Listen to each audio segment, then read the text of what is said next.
You're sitting at home. It's quiet. The TV is on. The tea is hot. Everything is as usual. And suddenly, your dog gets up, walks to the door, and doesn't move from it for the next 3 hours. You think, well, it's just a dog. What can you expect? An earthquake will occur in 4 hours. This isn't an urban legend. It's a documented pattern of behavior based on hundreds of cases around the world. Animals often sense disasters before we do, sometimes hours in advance, sometimes days in advance. We are the species that invented satellites, seismographs, and artificial intelligence. We find out about the threat later than a snake in the basement. How is that even possible? The answer won't be about magic. It will be about how, at some point, we ourselves turned off those very same sensors. December 26th, 2004. Indonesia. A tsunami will strike the coast 20 minutes after the earthquake. Rescue workers will later interview survivors in Sri Lanka, Thailand, and India. The same pattern is repeated in dozens of eyewitness accounts. Elephants at tourist stations broke their chains and ran into the mountains an hour before the wave. The flamingos have left their lowland nesting grounds. The dogs refuse to go out onto the beach, even though they were usually the first to run there. Zoologists would later calculate that in the area where about 200,000 people died, there were almost no recorded instances of mass wildlife deaths. This is where real science begins. In 2018, a group of geophysicists proposed an explanation: earthquakes and approaching storms.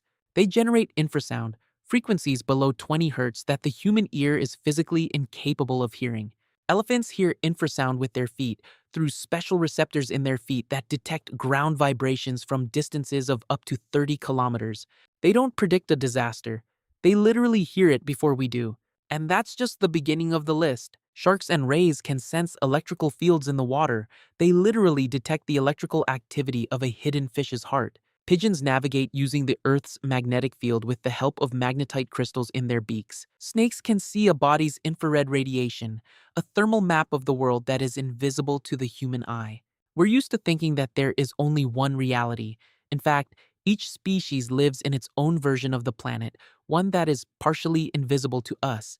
We should pause here because otherwise it sounds like magic. Not every animal is equally sensitive. City pigeons, which have lived for generations near the subway and construction sites, are losing some of their sensitivity to vibrations.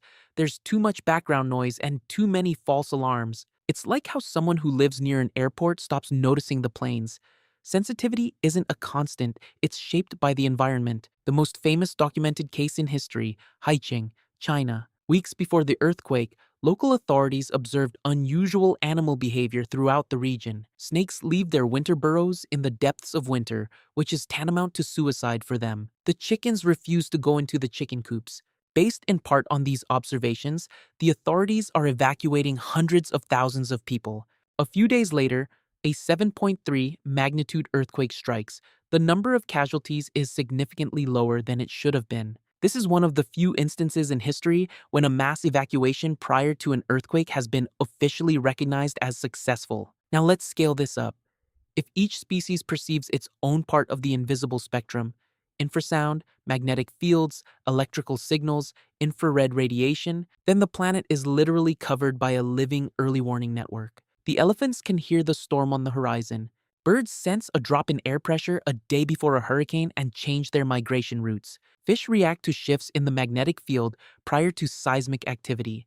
These aren't isolated phenomena. It's a distributed system for monitoring the planet that's active right now, one that we simply don't know how to interpret. And this is where it gets really personal. Dogs are specially trained to predict their owner's epileptic seizures 15 to 20 minutes before they begin, based on a change in the smell of sweat that a person doesn't even notice. There are documented cases in which dogs persistently sniffed a specific mole on their owner's body, and it turned out to be an early-stage malignant melanoma. Hospice workers have long known, though not officially, that some cats begin to sit for long periods of time next to a particular patient several hours before the patient's death. It's not magic. Most likely, it's the scent of biochemical changes in the body that we are unable to detect. A caveat is definitely needed here.